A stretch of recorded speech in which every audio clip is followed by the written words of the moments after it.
All right, welcome back, everybody, to the ATB NFL Live Show. It's been a few weeks, so I will say Quite a that. few. Quite a few. I apologize for that. We both, the holidays, everything else, we don't do this for a living, so it's kind of hard to ask the guys to come on during the holidays and other things. So, otherwise, though, we're just glad to be back here. It's going to be fun. We're going into the last week of the season, so at least we have something fun to talk about. It's not like a week 15, like slug it out, drag fest. I think there's a couple weeks there where it was kind of whatever in the NFL, but now that we're in the actual playoff implications, this is what it comes down to, right? These are the last few chances for teams to either make or break their season, to kind of determine the direction of next year, even if they're not going to make the playoffs. A lot of things to play for this week, as it always is in the NFL. A ton of things you always expect in Week 18 to kind of just jump shark and have things change up. So, what do you think about that, Tony? Yeah, I love this week. I like Yeah. it less this year specifically. Yeah, you have a lot to lose or win this week, man. I'll tell you Yeah, what. I haven't felt this stressed about a week or final week of the season since 2017 when the Ravens Oh Bengals game yeah, sent the Ravens Bills into yeah. the playoffs for the first time in 17 years. So bringing back a lot of weird feelings. I don't like it all relying on week 18. No, and trust me, I'm right there with you in a different way. Yeah, I yeah, need you some more. are. I need some more help than you guys or than you do. Obviously, you can kind of win it in yourself. You don't have to worry about your bills to have other things happen. It's just straight up win and you're in basically. So, but it's gonna be a lot of fun to talk about this because I do have. We both did our playoff predictions essentially by doing these picks. We have our playoff generator up. I took a screenshot of mine so I know what games I picked and who's going to be where. So we'll talk about that at the end of the show once we do the games. But before we get into the games, there is one conversation that we really haven't been able to kind of track because we haven't been doing the show for a few weeks. Because things are much different than they were. And when we last did this, I think week 13 was the last show we were actually fully on for. I think that So sounds right. yeah, so that it's a lot has changed since then, and specifically the MVP race. We kind of know at this point, and barring something weird happening, who's going to ultimately win this award. And I definitely think it's totally justifiable. But I did want to get our conversations around the candidates in total, like who you think is going to stack up where, and ultimately whether you agree with the betting odds or if you think someone else might be, in line for this award. Obviously, right now Lamar Jackson is the favorite. We'll start with you, Tony. Do you think that one is the accurate answer, who you think is going to win it, and then who you think should win it as well?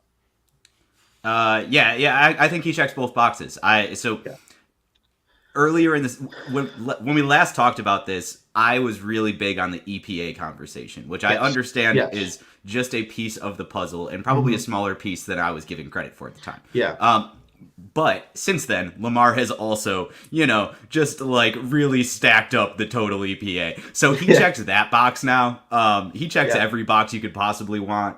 I think he's got it locked up. I think there is an outside chance for Josh to go nuclear in this game. But even that, I don't think would be enough to sway after what happened last week. And like Lamar sitting this week is a testament to how good he's been. And I feel like that will only go in his favor in the MVP race as well. So I think he's probably the most deserving.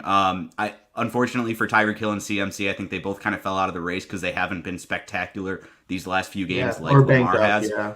But there's a lot on the line for them for like offensive player of the year race still. Tyreek has a chance to go nuclear this game and earn that for himself. So yeah, long story short, it's Lamar. I don't know if he can be moved off the spot at this point. That's where I'm at too. And I've always been someone who, even going into the draft with Lamar in 2018, I did think that the Browns were going to take Mayfield. I actually did think that near the end. It just felt like something they would do, and it felt like a fit for them. And the way he's playing now kind of makes you wonder. But that's beside the point. We're not going to get to that right now. Maybe when we get to the Bucks. But the point being is, I was always a believer in Lamar's talent. Right, I saw the ability as a passer even in college. I know it was a little bit raw still, but he was capable of running an offense that honestly was probably more pro style than anything he ran until this year in the NFL. And then they finally get him in a pro-style offense after all the spectacular plays as runner and some passing success here and there, depending on the year. And it all kind of came together for him. This is a different MVP season than the one in 2019, which, again, was spectacular, but it was much more manufactured stuff than this offense is. This is about Lamar being one of the best decision makers in the NFL, one of the best passers in the NFL this year overall, efficiency-wise and other things. And his ability as a runner is still there, obviously, right? He's just a little bit more careful with it and also more just smart with it, I would say, is kind of the way I would say. Because he slow plays a lot of plays. If you notice this year, he's a different type of runner, although being just as effective. And that offense goes where he goes, right? I mean, there's been games this year where really the only thing keeping them from scoring 30 points is the rest of his teammates. I look at the Steelers game, like people kind of drops. They had 7 recorded drops and a few other plays. I'm like, yeah, you probably want to have that, right? Like, and it just the only thing that stopped him this year is his teammates. It really hasn't been his opponents a lot of the time, and it has been himself. He has been consistently, I think, the most consistent quarterback from week 1 to week 17. Now he's not going to play week 18. Now they locked up the 1 seed, but I think he's been a combination of the most consistent, and he's still Lamar Jackson, which is spectacular. And the other guys, although Josh Allen, I think, has had a really strong season still, they're going to ding him for the turnovers. They're going to ding him for some of the games recently where they've been successful, but it's been more about the run game coming alive and things like that. Yeah, definitely. And so, again, it ultimately, you look at the total touchdowns, all this stuff, people are like, oh, well, he only has 30 or 29 total touchdowns. Watch the games, man. Just watch the games. Like, this is not a year where a guy who scores 40 touchdowns is guaranteed MVP guy. Like, it's just not that type of year. Lamar, I think, is deserving of it, and I think he will ultimately win it, as the odds suggest. So that's where I'm at. Other guys, like I still think Dak had a really strong year. Cowboys, losing that game to the Dolphins, I think, kind of cemented that. Honestly, I'll be honest. Yeah, the skid with the Bills game, the Dolphins game, that ended it. Yeah, unfortunate for him, he lost it there. Yeah, and then Lamar, of course, completely overshadowing Brock Purdy in the Niners game, ended his candidacy as well. Thank God, because I was tired of that conversation. As much as I think Purdy's playing well this year, we cannot give an MVP to a guy who's just like with that amount of just pure scheme talent around him. Like, you just can't. Yeah, we can say that he did a good job without handing him. Yeah, he did a great job for what I think he's the perfect of what Shanahan wants of a quarterback. This is who this is. Now, you could argue whether that's good or not, or whether that's going to be enough ultimately. But this is the perfect Kyle Shanahan quarterback, the way he wants it to be, right? Like, whether we agree with it or not. So, ultimately, a lot of guys really had a case this year, but I think Lamar took it home with getting the 1 seed in a tough AFC. Obviously, it's a bloodbath and just everything he's done this year. But let's move into the games. We're going to start with the games that have either no playoff implications or very little. There are some games in here that technically could matter just depending on the results and who wins in other games. But for the most part, these are teams that are either locked into their spot, basically locked into their spot, or not playing for much of anything in general. So we'll start with the Jets-Patriots game. Man, this game, I think at the start of the year, right, this could have meant something, depending on how you felt about the Patriots especially, because everyone kind of just assumed a healthy Aaron Rodgers, which obviously doesn't happen. The Jets would be in the thick of things, if not secured a spot by this point in the season. Now, both of these teams really don't have a whole lot of reason to play for anything in week 18, which is obviously kind of disappointing for Jets fans, of course, but also even Patriots fans. Like, this has been a rough year. Had a couple glimpses here and there. I don't want to talk about one of those glimpses, but whatever. It's a good thing we didn't do that game this week. Yeah. Oh, yeah, I know you. Well, yeah, even earlier in the year. Yeah, that was when Mac Jones was still freaking playing. No, but what do you think about this game, though, Tony?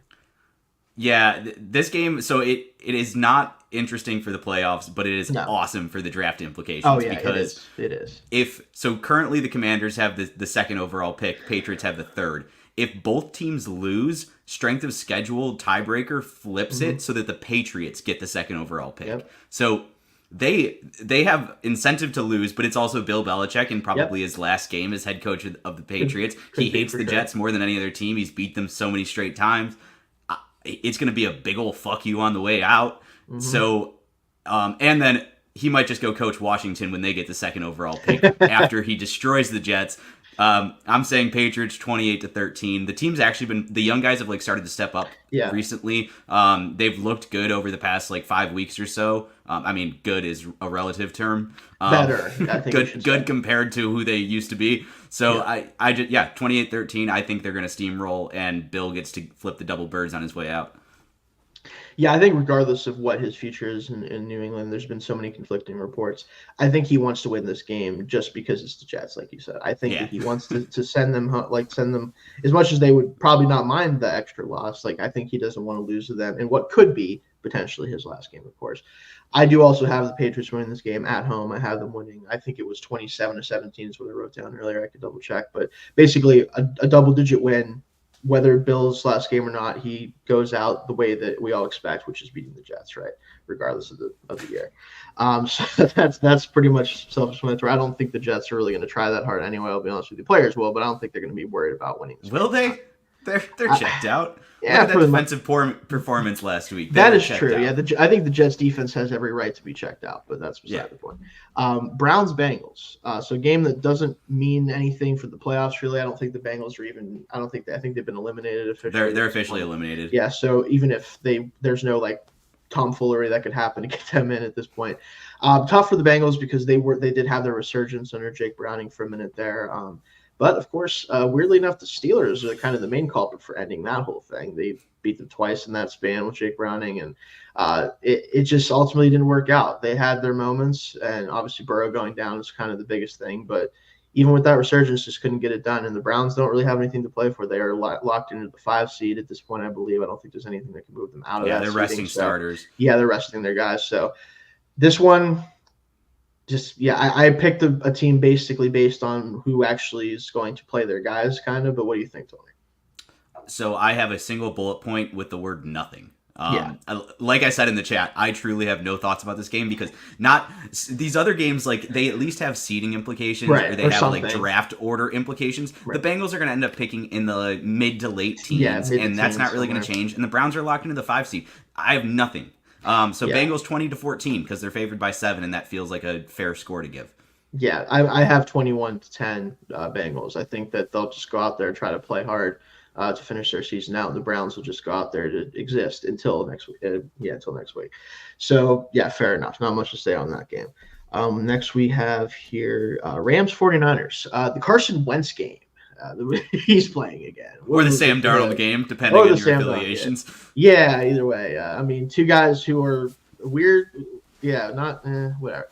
Point is, this is a backup quarterback duel because the Rams are locked into either the 6th or 7th seed, depending on other results, and I don't think they particularly care too much either way. And the Niners are obviously the 1 seed. So, Eagles did not take care of business, so they don't have to play their starters, basically. What do you think on this one? Sorry, I got distracted by a silly chat in the ATB group. Good. My bad, everybody. I'm not looking because I know what they're probably doing weird shit as they always do. Well, I think we put week 14 primer on the tweet, so they were poking fun at that.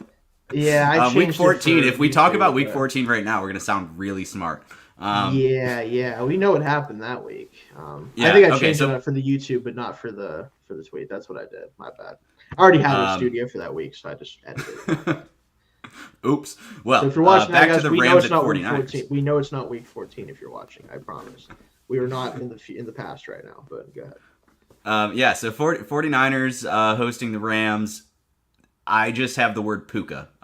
Puka needs a few. Yeah. He needs like 4 catches to break a rookie receptions record. I think he needs a ton of yards to break a yards record. I think they're going to feed him to get the receptions. I don't think they're going for the yards. And then on the other side of the ball, I think Sam Darnold's got juice. I think the offense is going to look nice still. I know neither team really cares. The Rams have slight seeding implications, but they clearly don't care about those, like going to Detroit versus Dallas or Philadelphia. So I have the 49ers winning 28-24 just because I think Sam Darnold in that offense is still a really good NFL offense, and I don't know the same about Carson Wentz. Yeah, that's kind of the thing is I think again this game doesn't really matter for anything, but I do think the Niners backups are probably just better equipped in this game. 1, they're at home, and 2, the Rams' entire roster is basically like, especially the backups are like rookie or undrafted free agent type guys, like because they already had that's how they had to build their roster after what they did with the draft picks and everything. So it's gonna be hard for them to win the game. They don't really care if they do. Obviously, they're already locked in the playoffs. So did you give a score? Sorry, I was checking something. Yeah, 49ers 28-24. That's what. Okay, I'm gonna say I think mine was 28-17 was my score. Niners over Rams. So we got Chiefs at Chargers. Again, a game that doesn't mean anything. I know that I think Blaine Gabbert's going to get the start for the Chiefs, if I'm not mistaken, right? Blaine Gabbert in 2024. Actually, I guess now, not just 2024. That's wouldn't have thought I'd be saying that like 6 years ago or however long it was that he was. Not at all. But hey, good for him. Gets to start a game, whatever. I'll just give mine here. The Chargers blow And I hope that they still lose this game for their sake, because they could use. I don't even know if it'll change their draft position, but they should lose every game they can. What do you think? Yeah, I agree the Chargers should be focused on losing. I don't think they are, but I don't think they're capable of winning either. So Yeah, I mean, I've they got lost to the freaking Broncos with Jarrett Stidham last week. So well, hey, Broncos with Jarrett Stidham is better than the Broncos with Russ Wilson, for being honest. yeah, But I mean, or it's we can negligible. potentially talk about that later. But Yeah. yeah, I have the Chiefs winning 24-14. I think that even though it's the Chiefs B squad, we know that they're better. Like of this version of the Chargers, like that they shouldn't be underdogs. Seemed pretty easy to me. Yeah, I got Chiefs 20-10. I just think Easton Stick is kind of bad. So Exactly. that kind of ends that whole thing. Man, as much as I hate Justin Herbert getting injured, man, if anyone had any questions about how much he meant to that team, because people question him all the time. Like, listen, man, that team only exists right now because he plays quarterback for them. I'm sorry, like you say whatever you want, like that's just the truth of the matter. They got problems. Yeah, they got a lot. We'll see what happens, but Broncos Raiders. Again, I don't really particularly care a whole lot about this. If you're a Raiders fan, you got to feel good about how your team has responded under Antonio Pierce. That might mean something in the future. But for this week, I think it also just means, I'll just start off, that they beat the Broncos because they're at home, and I think that they are going to play hard as they have since Pierce got in there. And I think it's going to be something like 24-17, I'll say, Raiders. So for this game, there's really nothing on the line for these teams. Right, for these teams. But it could mean something. There's the very outside chance that if the Steelers and Jags both lose, this game determines who makes the playoffs, the Jags or maybe the Steelers or the AFC South runner-ups. I forget the exact It's the Steelers calculus of it all, but it's one of the ways the Steelers can get. I know for sure. I don't know about how the other AFC South teams, but yes. But yeah, so this game will determine a different result, kind of like that Bills game from 2017. I was talking, or the Ravens Bengals game from 2017. But the Raiders have incredible vibes right now. They love their coach. They want to go win for him, like you said. And the Broncos, I think that they're going to be fine under Sean Payton in a couple of years, but I think there's probably enough players on the roster that hate him where they're not really playing for him this game. The vibes are not good in Denver. Yeah, not good at all. So I have Raiders 31-17. I think they try to make a statement for their coach. Yeah, there you go. Quick thing that we'll talk more about this when we do offseason stuff once we get into that. But do you think that O'Connell ends up getting the nod as a starter next year because of their draft position? No. Okay. I think there's going to be too many. There's going to be too many like B squad quarterbacks out there. Yeah. Like that's kind of my thing. It's like I could see them adding somebody in some way, shape, or form that beats them out. Because I've heard some people talk about like, oh, they're just going to roll with him next year since there's no guarantee they can get a better quarterback. I'm like, I don't know. There's going to be guys even in this draft that might be better. So. I could also see them being an aggressive trade up team too. That is true. If they can do that, for sure. I could see them doing that for a couple of these guys. I think that they are going to be a fun cog in the quarterback cycle this offseason. Yeah, I think they're going to dictate a lot, and it's just going to be interesting. That'll be fun to see. So we got Eagles Giants, and this is mostly just a seeding game. Is whether if the Eagles win and the Cowboys lose, it will get them into the 2 seed at that point and the division, of course. So this one is interesting because we've seen these two teams play recently, and it wasn't pretty. For the Eagles, they got it done, but it was not pretty. What do you think about this one, Tony? So this game, it does matter for seeding. It also matters for the division. That is still on the line. It is. And the Eagles are floundering, man. They are that defense. They are scrambling to try to find answers, and the answer was probably to just keep running the course with Sean Desai because it's not like it was so bad. No. But now they've kind of introduced enough uncertainty where it has become terrible. And the offense, they're getting a little hobbled. I know Devonta Smith is banged up, and the offense just isn't clicking as much either. So I think that the Giants are a live dog in this one, but we saw how tough they played them with Tommy DeVito. We know that Tyrod Taylor, God damn it, whoever it is, trips me up. I know that Taylor is a better quarterback than Tommy DeVito, and I think the team still likes Dable. They're gonna play hard. I have notes. I kind of want to pick the upset. Mm-hmm. And then the next note is I'm doing it. And then the next note is Giants 26-21. So that's my score prediction. Yeah, I have Giants 24-21. Similarly, Oh, I think shit. that I think that this is the game that just kind of solidifies things a little bit in the NFC in terms of the seeding and things like that. The Eagles are just I don't see a light at the end of the tunnel for them this year. I think Sirianni has done a poor job. I think that the defensive coordinator situation, like you talked about, has been a disaster. The corners look much older this year, which again they probably could have assumed was going to be the case, but this wanted to run it back, and I get that, but they haven't made the adjustments they need to. The offense hasn't flowed the way it should, and we see how much Steichen meant to that offense, and how much, honestly, to a slightly lesser degree for sure, but still to a degree, even Gannon, right? Like we saw let's see what he's done with the Cardinals. Wasn't a fan of that hire. I don't think you were either, particularly. I was Maybe I don't not remember. at Yeah, all. and honestly, the way he's showed himself this year, I think that at least has good potential, and we know what Steichen's done. So, ultimately, this Eagles team is not the team they were last year, not even the team they were when they were 10-1, where they were kind of skating by.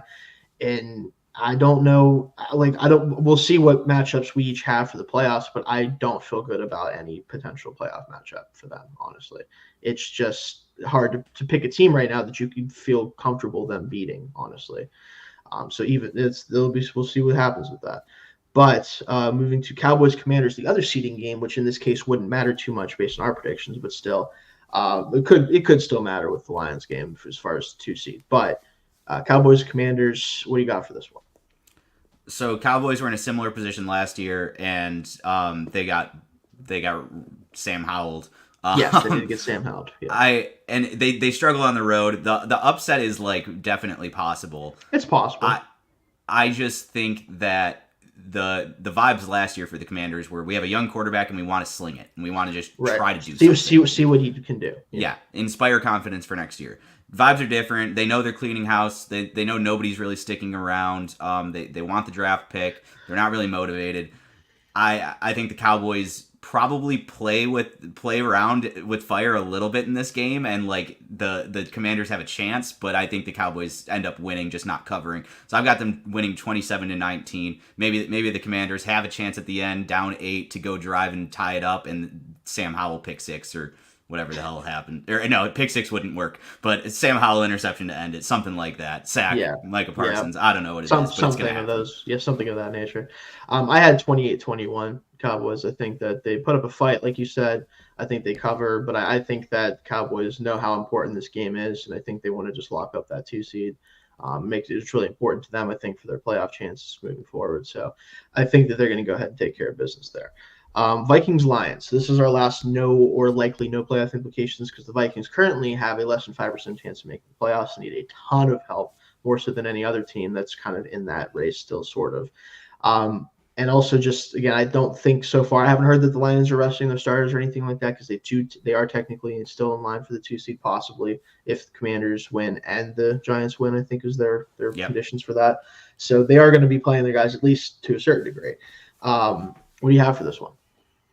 Yeah, so they play in the early window, and the 2 NFC East games are in the late window. So like they won't know. Right. They won't know. So So the Vikings seem pretty out of gas, but like the desperation game when you have the studs that they have in the receiving core, like yes, there is a world where they can pull it off. But last week fortified these Lions. Like if things had gone differently last week, I think this would be a definite trap game. I think, or actually, they might even not need this game. I think they like might be the 2 seed regardless. Yeah, in that situation.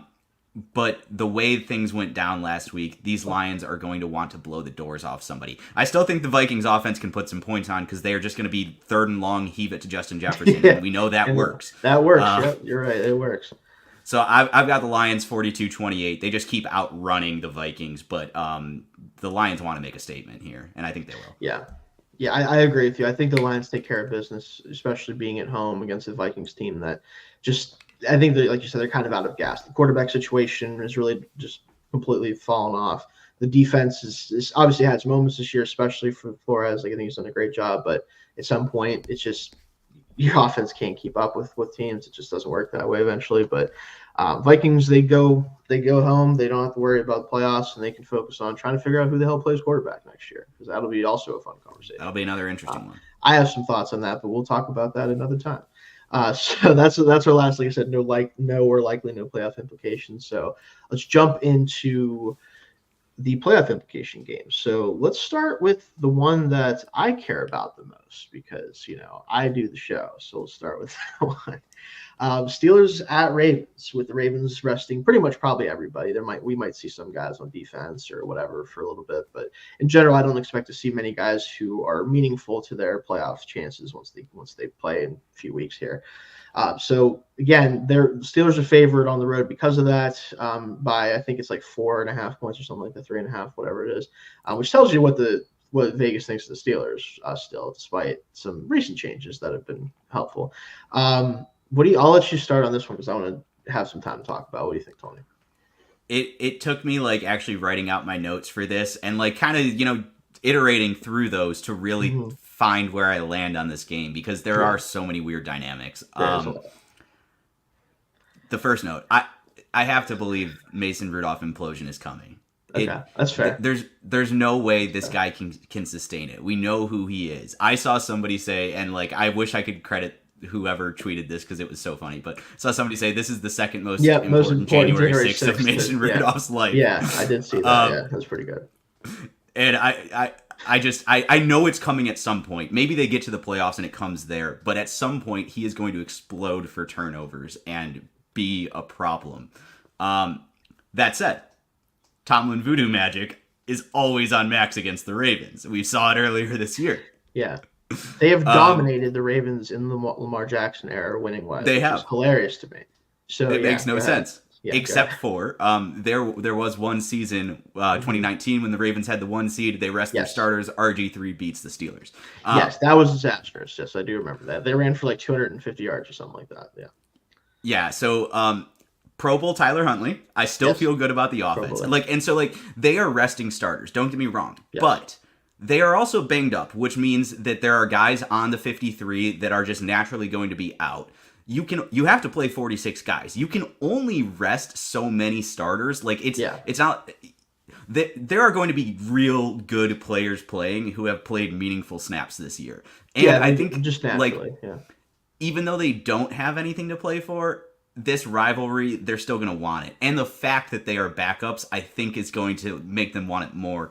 And so, like, as I'm listing out all of my thoughts, there were just enough piling up where I finally made the call.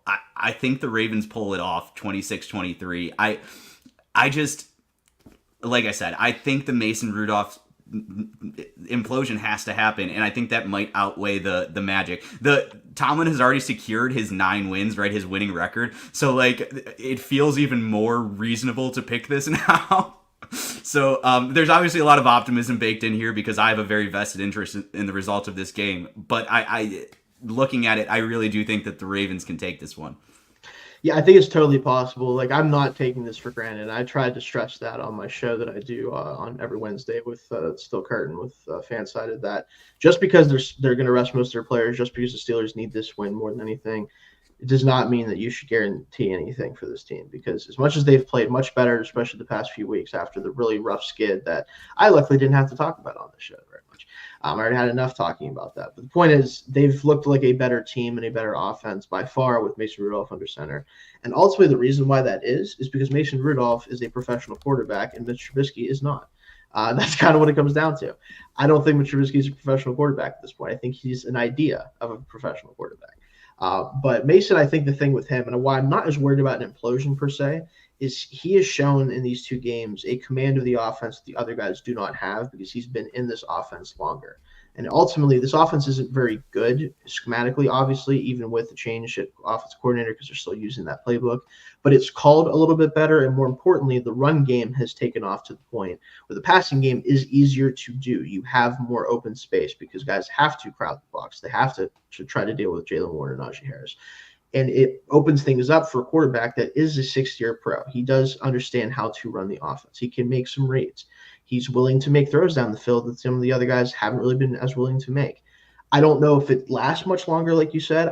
But I don't know if I see a true implosion in the way that like Trubisky throws 3 picks or something. Like in this game, Trubisky throws 3 interceptions to the backups. Oh, definitely. That's what it is.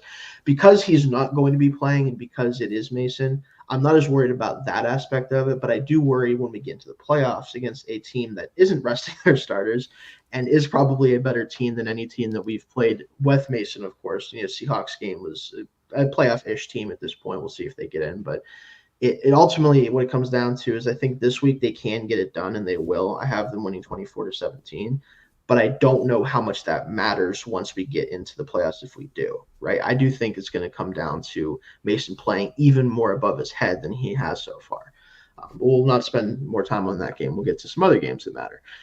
Texans Colts. This is for the division, right? Essentially, because I think the Jaguars get it if they win the division. Okay, I couldn't. The Jags have the upper hand in the division right now. Okay, I couldn't remember if this was for the division. This is for a playoff spot there, regardless. Whoever wins this game most will likely. Make the playoffs. Yeah, I don't think actually. Is there a way if the Jags and Steelers both win, those are the final wild cards? Oh wait, shit, no, because the Jags would win and be the. Yeah, you're right. Yeah, this is for a playoff spot. Because the Colts and Texans both beat the Steelers, and I think they also have the head-to-head, and they have I think something else over the two. So. Yeah, if they tie, they both get eliminated, maybe. But, yes, but I think if they tie, they both get eliminated. That's one of the ways the Steelers can get in with a win is them tying.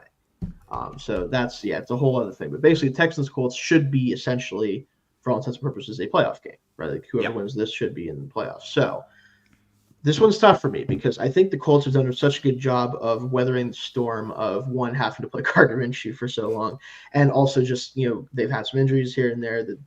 There's talent on this team, but it's not a fully complete team at this point, right? This was not supposed to be a playoff year for them, realistically, especially starting a rookie quarterback.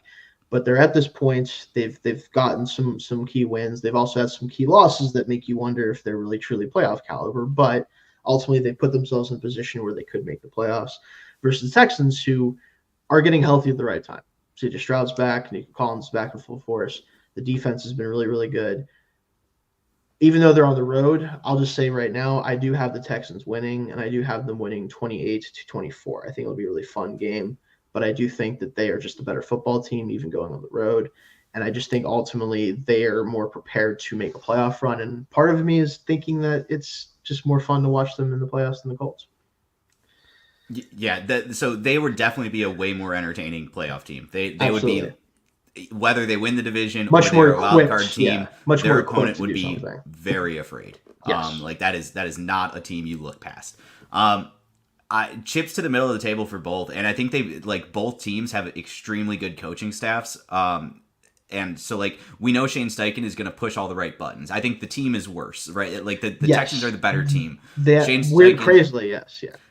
They are going to find a way to hang around. Yes. But C.J. Stroud just has too many answers. I know Noah Brown's out for this game, which kind of hurts, but he's got Nico Collins, Tank Dell obviously out for the season, Dalton Schultz, Robert Woods. I think C.J. Stroud can make answers out of anything, and so when it's all on the line like this, I'm going to bet on him. And so I have Texans also by 4 points, 31-27. Yeah, I think it's going to be a fun game, but I do think the Texans ultimately, part of me is doing it because I just want to see them in the playoffs, honestly. Mm-hmm. But I do think that they can go into Indy and win at this point in the season with the way that they're heating up, especially the past couple of weeks. Buccaneers-Panthers. So this one does obviously mean a ton for the NFC South, and it's interesting because as much as I'm still going to go ahead and give you the win on this debate that we had at the beginning of the year, Tony, where I was higher on the Panthers than I definitely should have been. I don't deserve it. And I know, but by default, you essentially get the win on that. You were much higher on the Falcons. I was much higher on the Panthers. Turns out we're both wrong. And our friend at ATB, JT Olson, who he was in that chat telling us that he was day. Hey, listen, and I'm like Baker, and I don't know. Well, guess what? We're wrong. So, yep. That's what ultimately comes down to it. The Buccaneers are winning in. They are win the NFC South. They will be the champions of the NFC South if they win this game, despite their weird loss to the Saints last week. Saints always find a way to stick themselves into this situation, but whatever. I have a hard time thinking that the Panthers can pull this off even at home, so I'm just going to say that right away. I think that the Buccaneers take care of business, and it might be closer than it probably should be, but I'll say it's going to be 24-14 Buccaneers. Yeah, I think if the Panthers had any shot of being a late season spoiler, we would have seen it show up last week when it was C.J. Beathard, they got steamrolled. They got really embarrassed, and so the Bucs also got embarrassed last week. I think they're going to kind of like let their emotions out. It's Baker Mayfield we're Yeah. talking about. This is the guy who like Yeah. remember when he like spiked the flag at Ohio State? Hmm. Like this guy, he's going to respond to getting blown out with the opportunity to blow out a very easy opponent, and I think they're just going to be destroying Yeah, him. he's So going to be trying to throw absolute missiles, dude. He's gonna, yeah, he's gonna be and trying to like throw strikes. the vibes here in Carolina could not be worse. They are in the early in the tenure of who is clearly a terrible owner, Oh man, and yeah, it's rough. there's no hope. There's no hope on the horizon. So Buccaneers 38-10. I don't think it ever feels close. Yeah, ultimately, like I said, the Panthers just aren't a good football team in any real shape or form right now. I'm very curious what their future holds. Because of their owner, it makes me very much less promising than I wanted them to be. Let me put it that way. We'll see what happens down the road, but it is what it is. Falcons Saints. This game does matter if the Buccaneers, especially, do drop their game with the Panthers, but I don't expect that to happen either to you. So this one still matters. That you want to see if basically they're playing for their playoff lives if the Buccaneers result goes differently. And there is an Yeah, outside chance at the there seventh seed, is. I think, too. There But it would is. take like a ton of things. Yeah, it's super. It's all like the Vikings level, like weird stuff has to happen for them. So basically, this is a game that is going to determine who wins NFC South if Buccaneers lose, essentially. So again, not very likely, but this is the NFL. Anything could happen, so we have to talk about it. I'll let you start on this one. So I hate the Saints, and I hate it so much, but they are winning this game. The Very defense much is likely. clicking, and like say what you will about Dennis Allen, I'll say a lot of really mean things about him. He coaches defense quite well. He does. And He does. say what you will about Arthur Smith, I'd also say a lot of mean things about him. He used to coach offense really well, and he has since lost that touch. He doesn't know what the hell he's doing anymore. He is flailing. The Falcons are rightly starting to look at other options. I was worried they were going to stick with him another year. That said, I think their defense is legit, and I think they are going to pick six Derek Carr. That's just like a little prediction I'm throwing out there. But at the end of the day, they win. So Saints 17-11, and the Falcons' only touchdown comes off that pick six. That's fun. I have 21-17 in the Saints. I think that the Falcons are an abomination to the sport of football. Yes. More so even great way to describe it. Yeah, more so even than the Panthers, because at least the Panthers are just bad, right? Like they're actually just bad. Their defense was supposed to be good. It was banged up, screwed up. Everything was bad. Offense is tremendously bad. Can't block anybody, can't catch, can't throw, can't run, can't do anything. The Falcons have so many pieces, including like you said, a very good defense after a really rough defense here before they really figured that part out. Part of it is the quarterback play, which I was certainly worried about. Another part of it, like you said, is Arthur Smith forgot how to coach football. I still don't know what exactly that was about, per se. He's like, man, let's take this running back 8th overall. And then Tyler Algier is still a huge part of the offense. Nothing against Tyler Algier. He's a good player. That's kind of the point, though, is if you think he's good enough to play this much, you didn't need to take the running back 8th overall. It's such a weird combination of things that they've done. They've accumulated so much offensive talent and then said, what if we just don't do it? What if we say no? Like, what do we? Yeah, although this leads... I am going to be very high on the Falcons next offseason. Exactly. Depending on what they do. They're going to bring in somebody just average, and the guy's just going to be like, I'm just going to use the good players that we have, and they're going to end up really good on offense. Yeah, like depending on what they do in the offseason, it could completely change everything I feel about them. And that's the sad part, is it's not like the pieces aren't there, right? That's what frustrates me, is like the pieces are there. I understand quarterback play is a limiting factor. I totally understand that. Significant limiting factor. Whether you like how... No matter how you feel about Taylor Heineke versus Desmond Ridder, it's mid versus less mid even. Like this is not a fun conversation. Right. This is not a fun conversation regardless of your thoughts on them. So like I get that.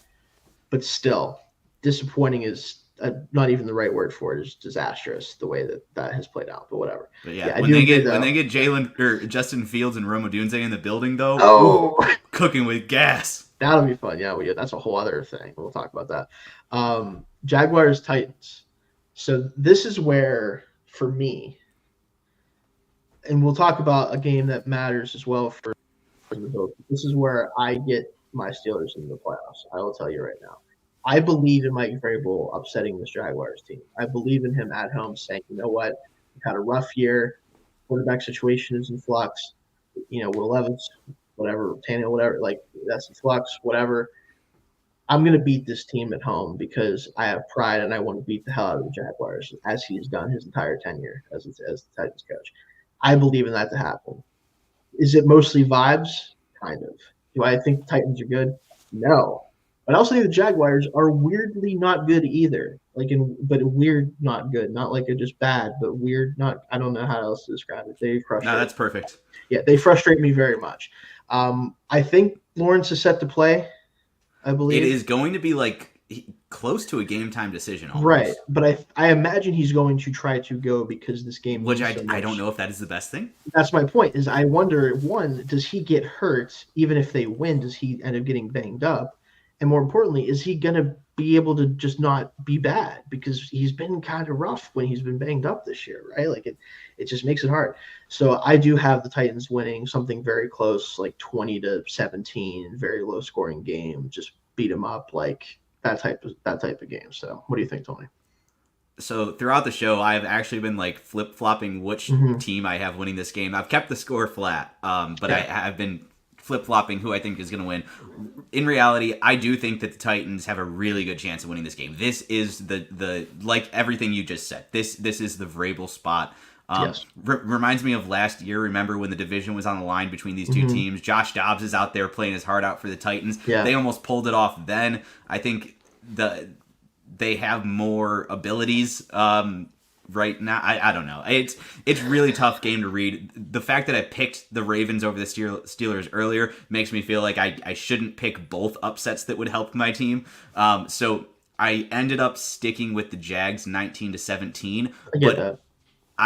So like Lawrence is really banged up. You're right. He's going to make mistakes because of that. They are going to heat him up because of that. Titans love to be a spoiler.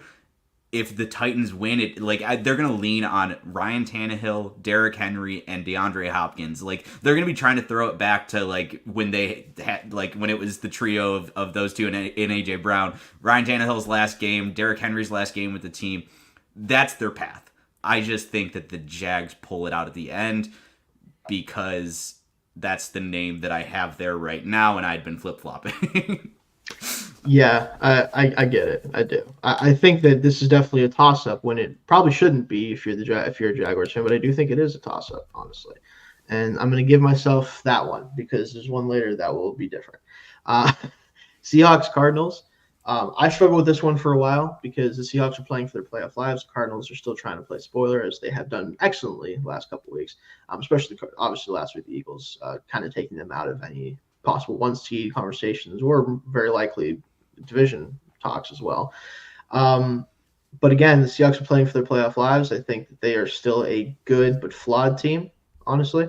Obviously, we saw what happened with the Steelers last week. That was devastating for them. But what do you think on this one, Tony?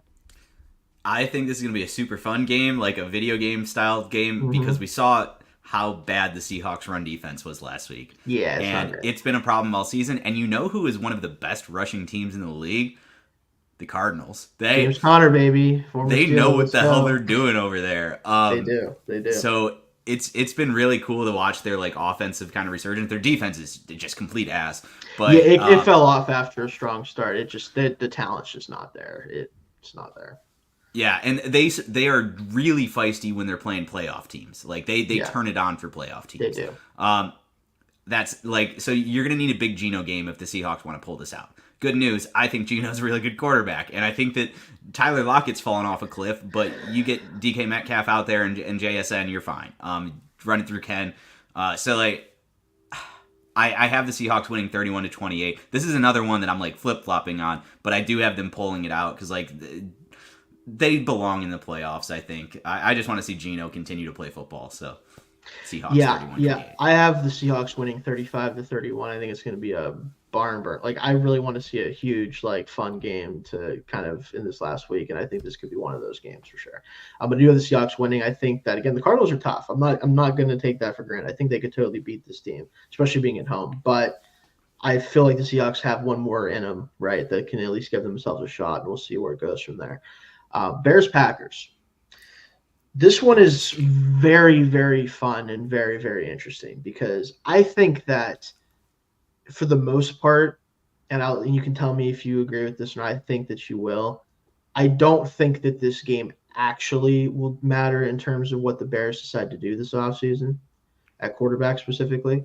I It think that shouldn't, but it shouldn't, but I think that ultimately it doesn't.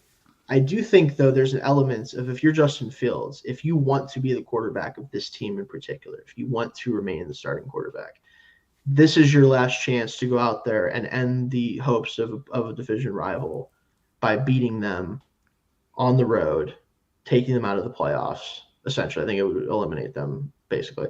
it would. Yeah. And yeah, it would eliminate them. So this is your chance to do that. You've played good football since coming back. The Bears have played very good football since you've come back, and the defense in general has been the main catalyst for Balling that. out. They've been balling out absolutely. Jalen Johnson, Montez Sweat. The Montez Sweat trade looks.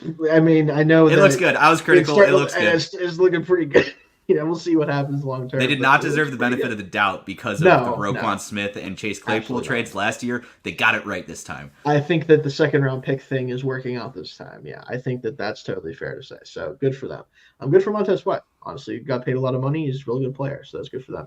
But I think because of the implications here, though, I want to pick the Bears, but I really am a Jordan Love man. You know that. I was high on him going into the year. He had his hiccups in the middle of the year, but dude is balling right now. Absolutely ball. Talking about the deep ball is finally hitting. He's starting to hit that now. That's been one of the big issues is he was aggressive but not getting those hits. Getting those hit now he is. Bo Melton, of all people, is now obviously a huge thing, which I actually did like him in the draft and some other people did too, but him popping up out of nowhere was awesome. Was he was he Rutgers? Yes, he was. Rutgers basically their entire offense was Bo Melton when he was in college. So he's a really fun player. I'm hoping that he can continue to do that because he's a fun guy. But they figured something out offensively. Now defensively, Joe Barry still sucks. Let's just be honest about it. Dude needs fired into the sun. But I don't know if the Bears are going to be able to, even with the way their defense is playing, I can't guarantee they're going to be able to put up enough points to win this game. I think, though, the Packers ultimately, I think they squeak one out 27-24. I think their defense is going to struggle, but I think they can put up enough points to basically Jordan Love can outduel Justin Fields at this point in their careers. And that's what I'll go with for that one. We see shit so similarly, and the love for Jordan Love is real, man. He's so good this year. The Bears, like the Lions last year, have a chance to spoil their most hated rival. They do. Knock them out of the playoff picture. And I think they're going to be going all out for it. I think they're going to be super motivated. Like you said, so I don't think Justin Fields has any shot. Ryan Poles was on the staff in Kansas City when they decided, hey, really good with Alex Smith isn't good enough. We need elite. And when you are you have to make the decision, do we want to pay a guy market rate when we've never seen him do elite things? We've seen him grow. We love him. We think he's good. We don't want to part with him, but at the financial decision and the opportunity for elite, I think the decision is made. Like you said, this game doesn't win them over. I think Eberflus has an outside chance to keep his job if they do spoil this week.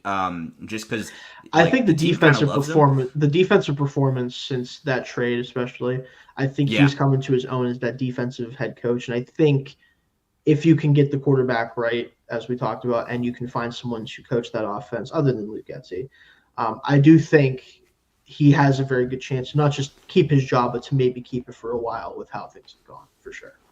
Yeah. So, that's on the line for him. And the guys like him, they're going to play hard for him. But like you said, Jordan Love, man, he can hang the points on him. I think the Bears, so unlike you, I do think the Bears are going to be able to keep up. I think the Bears are very capable of scoring enough on this defense to win. Yes. But I think this game goes to overtime. This is the only one I truly predicted OT. Tied up at 27, and I think we get a Jordan Love, I own you moment. Nice. And that would be really devastating for Bears. Really spelling disaster for the future of the Bears. The trauma response that Chicago would collectively have. But I think we get it. And he sends them into the playoffs on an I own you moment. And yeah. That would be awesome, honestly, to watch. So I feel bad for Bears fans because, man, there was a few games there in the middle of the year where maybe they didn't get it right again. maybe he's not gonna. They're gonna have to look for like. I don't think so anymore, guys. I don't know. I'm No, pretty sure you're he's gonna be real. dealing He's with it. legit. He's gonna get Yeah, $50 million contract this off. in Or, two yeah, yeah two this off years, season. whatever it is. Yeah. Well, yes, I think that they could negotiate it this because he does have one more year left on his deal, so they don't have to worry about that. That was a savvy move by both sides because Jordan Love So, was hedging his bets in the Packers as well. but Jordan Love is set to make like 20 mil next year. He's not going to Yeah, want to play. Like, if he takes they're this team gonna to the want to get playoffs an with what he's extension. shown, Yeah, I think that he gets maybe the Geno Smith deal, something. but a Yeah, little bit just an higher. an extension of that. Yeah, I think they'll extend his current contract after this year. I would have to assume. So that'll be fun to see how that plays out too. Um, and then we got one more game to talk about, Tony, and then we get to reveal our playoff seeding and everything else that we came up with our picks in particular. Will be definitely a little bit different. Bills Dolphins. So this is obviously, at least in my opinion, this is the biggest game of the week, right? This is the game because this is a legitimate like one of these teams is going to be either a wild card or out. Well, the Bills would be the one that could possibly be out, and the Dolphins obviously they have a lot to play for because being the 2 seed is huge for a team that's not really used to the playoffs. That's not new to that's going to be new to playing in the playoffs. It's especially with a healthy team because obviously last year was a different thing, but this is just such a huge game for these franchises, right? Like the Dolphins are on the up. Obviously, the Bills have had a very challenging season, but could still end up in a very very good spot for the playoffs. It's just so much to play for, and I want to let you have the floor on this one first because this is such a big one for you, especially. Yeah, I mean, what an awesome game for the general football public. Oh yeah, awesome. The anxiety building in me this weekend is not great, but it's that's just part of it, man. Yeah, it's part So of it. it's so crazy the dynamics too, because like the Bills, they were 6-6. They're on a five no Last time we were on 4 game win last streak. time we did the show, you were talking about how their season's over. Basically, is what your thought process was because Yeah, and then they just decided to win. They won the Chiefs, right? They won the yeah, Cowboys. yeah. They stumbled and barely beat the Chargers and the Patriots in Yes. back-to-back games. So Yeah. yes, we are on a 4 game win streak. Yes, we have like reclaimed our ability to control our own destiny. But it doesn't feel good. Like No, it's still shaky. it doesn't feel good right now. And I think the Dolphins fans would tell you that things don't feel great right now either because they got the high of finally getting that win over a playoff team, right? They beat the Cowboys and they beat them deservedly so. Like they earned that one in a weird way too. Like they had to rely on their kicking game. They had to rely on all 3 phases.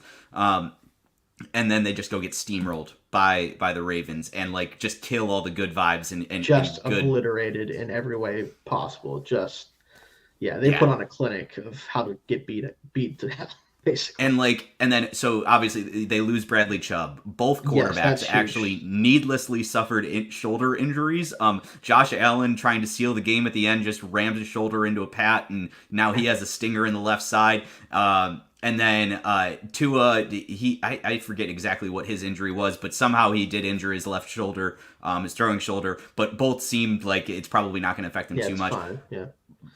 The Dolphins are super banged up, but it seems like a lot of their guys are gonna play. Yeah. They're coming to play. They're coming to play. But the 2 edges being out is really concerning for me. I think the Bills' offense has enough struggles on their own where they're not going to be able to load points on the Dolphins like they did last time they played. Josh is off right now. They like with Joe Brady, things haven't been like so much better. They haven't really been better if you're looking at like EPA and stuff. It's just that the turnovers have gone down. So Josh is struggling. I don't expect great offense. On the other side of the ball, though, Bills' defense is surging and the Dolphins' offense is kind of stumbling, and I don't expect them to be able to load a lot of points on us either, especially if Jalen Waddle can't go. I've seen videos. It seems like he's doing like he looks smooth, so I think he has a chance to go, but it's not a guarantee.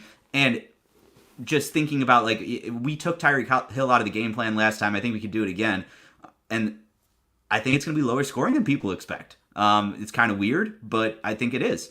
And so I do have the Bills pulling out it's going to come down to one of the final drives. I'm sure it's going to take Josh Allen wearing the cape, but I think they pull it out 24-20. Thinking about all the history they've had against this team, Josh Allen, like if you extrapolate his stats against the Dolphins after the full season, he'd be winning MVP. Like it's really absurd stuff. He's got like 30-something touchdowns and maybe 5 picks against him. He does not turn the ball over that much against them at all.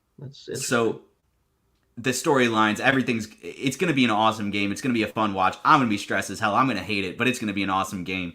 I just think that you could flip a coin and tell me the winner, and I believe you.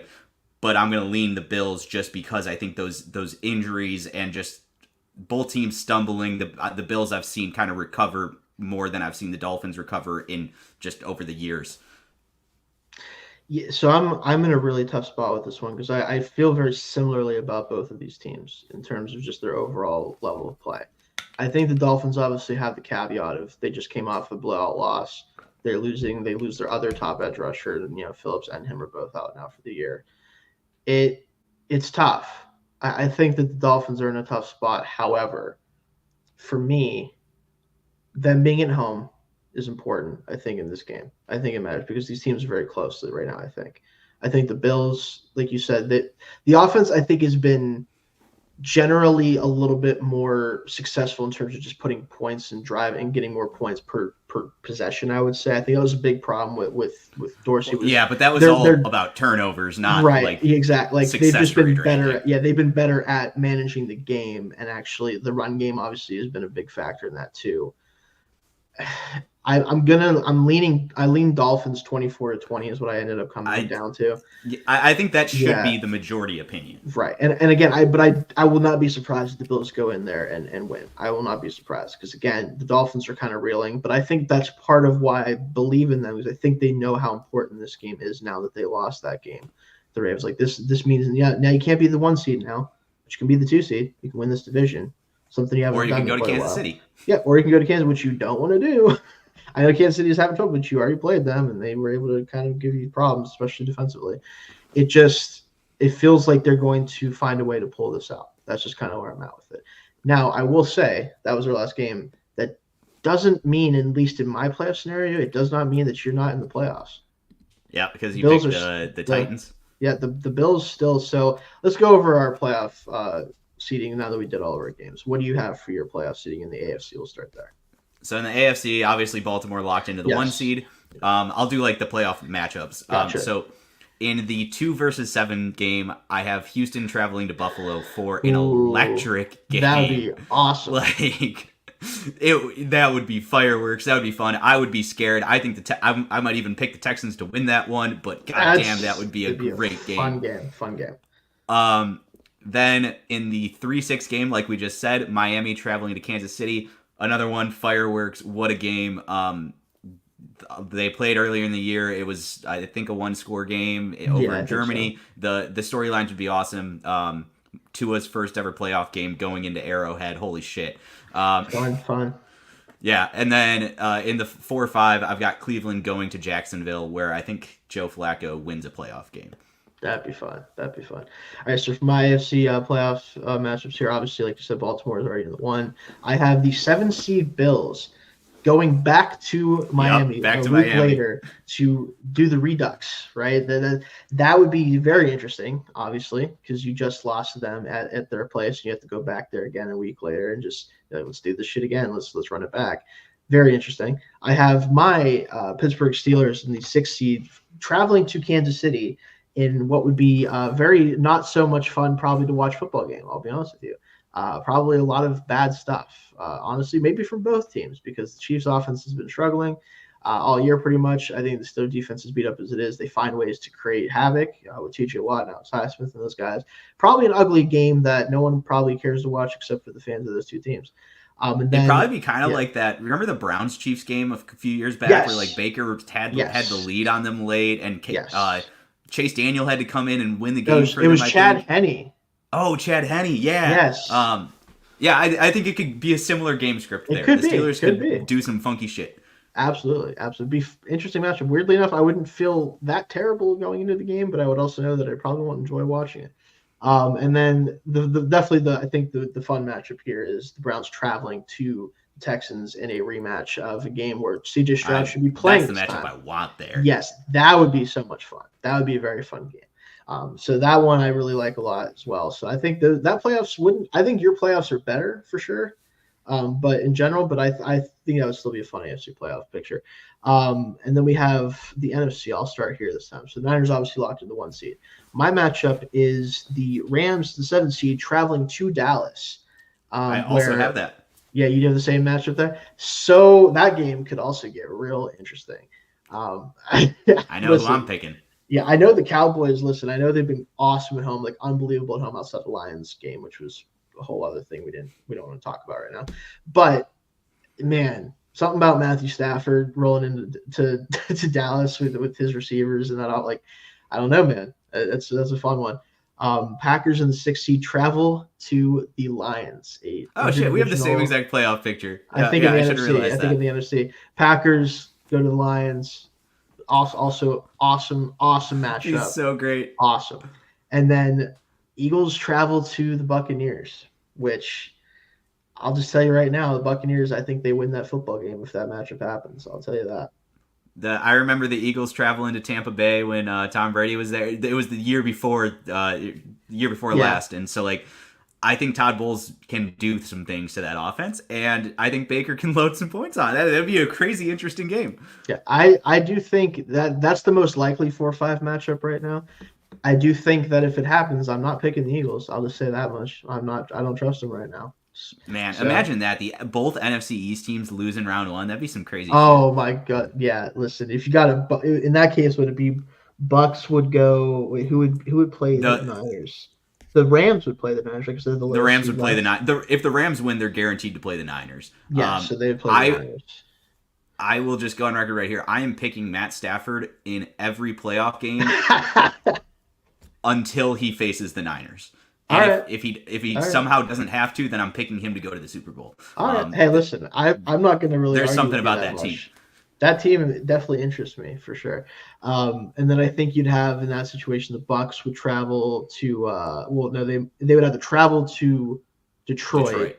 Or host the Packers. Either one would be super interesting. Yeah, I think that game would be fun too. I think the NFC playoffs are going to be very fun. They are. I do. And the AFC could be, and it just depends on the matchups. But yeah, man, that's our playoff. That's what our playoffs would be. It'd be very similar to each other. Just me having the Steelers, and of course, I actually don't. I have no idea if they're going to make it in, but it just feels like a Steelers thing to get in with those scenarios that they have, and for them to probably just get embarrassed against whoever they play, and then go into the offseason like, well, what do we do, guys? Mason Rudolph, quarterback? The most Steelers thing I can imagine is them going 9-8, losing this game to the Ravens, and then the same night the Texans and Colts tie, and they just like, shit, like, are we supposed to be mad? Like, I don't know, man. It's a whole I feel like the Steelers will find a way to make the playoffs, and like despite the fact that they don't deserve to be in them. And it's going to be frustrating for whatever team doesn't make the playoffs because they do. I will say that much. I honestly hope it's not the Bills because I want them in the playoffs some way. The Jags are the team that I think we can all agree are like it'd be nice to have them out just to make it all. Yeah, I would like to because like Trevor Lawrence is either going to be injured or bad right now for some reason.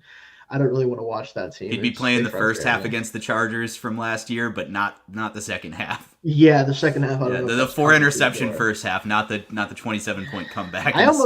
That's a game that like still feels like a fever dream. I can't even think about without being like, oh yeah, that happened. What the hell is that? Like, it was one of my favorite games from last year because it's just so crazy. Just the polarizing topic of Justin Herbert and both sides. Like the first half, everybody's like, "Oh, he's a god! Finally in the playoffs, and he's doing this." And then the second half, it's like, "Oh shit." It was a mess, and like I remember being on the Firebrand Staley train from that day moving forward, and I ended up being right on that one. I will give myself credit for that. Very right. So, unfortunately for Brandon Staley, he also – I want to talk about this because we didn't really talk much about this situation. What was with him and, like, deciding to just start being a dick to the media at the end there? Is it just – because that's telling to me about him a little bit. So, I just think – and, like, I'm not holding it against him too much. Not really. It's just – it felt weird. Coaches like that, right? When things aren't going well, they were supposed to be, like, this new thing – and they had previously been the media's darling, but never lived up to it. Mm-hmm. I think the media like starts to like I bet they've been getting on his nerves, Oh, right? I Like they've bet. been I bet. not that they've been bad, but just that like I'm sure he's starting to get frustrated, and now he's feeling like when he was feeling the internal pressure of, oh, I'm definitely getting fired, and now he has the media who's already kind of aggressive towards him. It's like I'm not gonna hold that against No, him I too don't much. blame him that much. It's just it was really weird to see a coach like be that antagonistic in that way, and it's just like, I'm okay, and I'm so conditioned by Arthur Smith that like that's true. I've That's seen how you true. can be hyper aggressive to media. So like anything below That's that, that I'm that like is that's it's true. That's true. Yeah, yeah. Arthur Smith does not care about your fantasy teams, or apparently his own team.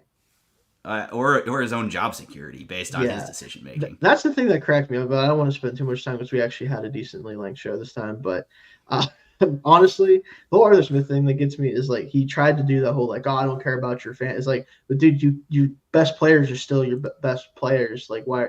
Yeah, This like we're this not isn't asking you to really. force feed him, just like It's use like, him. yeah, It's common sense. I don't know why you feel the need to like spreading the ball around is great in theory until you do it just to do it. Like you don't have to get Johnny Smith touches in the red zone as a passer or whatever the hell that one play was a couple of weeks ago. Like I don't know, man. Maybe seek help. I don't know. I don't know what Yeah. his future holds in the NFL, but good for him. I guess he got a chance to be a head coach. But no, any other thoughts you want to throw out there about the season so far? Anything that you want to talk about? We haven't been able to talk about. No. Yeah, I think we covered all the important stuff from, or at least the stuff that matters going forward from what we missed. Looking Yeah. forward to a crazy week 18. It feels like more is on. This is definitely wrong. It's just my perspective because I Yes. usually don't have to pay attention. But it feels Yes. like more is on the line this year, just because of my own personal involvement. It feels the way like I would have to go back and look at how many playoff implication games there were the last few years, but it definitely feels like there's a lot of possible mix and match things, and especially the AFC because that whole Yeah, bottom of the playoff bracket is so screwed up. Like so many things could possibly happen.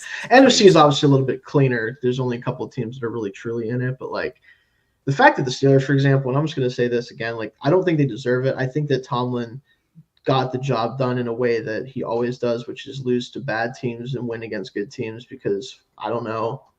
I don't know why that is, whatever. I still feel like they should tell him and all the players, like they should not give them internet access the week leading into every game and just tell them they're underdogs by like 14 points. Because I don't know if they'd Yeah, ever this is the top lose. team in the league. Like I don't know if they would ever lose. Like if they thought that they were underdog, I don't know if they would ever lose a game. It feels like that. It pisses me off, but it's also kind of on brand. So I'm like, I guess this is what I should expect. But no, I don't know. But it'll be fun. We'll see how the things play out, and then we'll be back. Hopefully next week we'll talk about the wild card games and everything like that. We'll kind of break those down. We'll have more time to talk about the games too because it won't be as Yeah, huge less to talk games, about. way less games. Yeah, hopefully Zach he wasn't able to make it to brunch or something like whatever. Having a life, what the hell? Yeah, having a no. Just kidding, Zach. If you check this out now, we'll hopefully have him back next week, and then we'll get into the rest of the playoffs. And after the season, we'll definitely do off-season stuff. But until then, we'll see you guys next week. And hopefully, if you're watching, if your teams have something to play for, I wish you best of luck. Unless it means the Steelers or Bills don't make it, because we both want that. Good caveat. Well, I at least want the Bills to make it too. So, but we'll see you guys next week.